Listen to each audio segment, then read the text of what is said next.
இந்த சிறுபான்மை சகோதரர்களுடைய ஓட்டு வாங்கிறதுக்காக ஒரு பக்கம் கோடி கோடியா செலவு பண்ணி தமிழ்நாட்டு காங்கிரஸை தூக்கி பைக்குள்ள போட்டுக்க வேண்டியது, இன்னொரு பக்கம் கட்சியை காப்பாற்றிக்கணுங்கிறதுக்காக பாஜகவோட மறைமுக கூட்டணியில் இருக்க வேண்டியது, ஒரு பக்கம் கதர் வேஷம் போட வேண்டியது, இன்னொரு பக்கம் காவி வேஷம் போட வேண்டியது.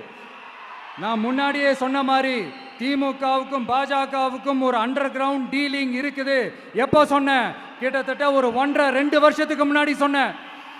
அன்னைக்கு சொன்னது இன்னைக்கு இந்தியா முழுக்க எதிரொலிக்குதா? வெஸ்ட் பெங்கால் சிஎம் மம்தா பானர்ஜி மேடம் இதைத்தானே சொன்னாங்க. இன்ஃபேக்ட் ஸ்டாலின் சார் பேரை மென்ஷன் பண்ணி அந்த குற்றச்சாட்டை சொன்னாங்க. இதுக்கு என்ன சார் பதில் வச்சு சொல்ல போறீங்க? ஸ்டாலின் சார் மக்கள் கிட்ட மாட்டிக்கிட்டு முழிக்கிறாரு. இந்த தேர்தலில் திமுக தோக்க போறது உறுதி.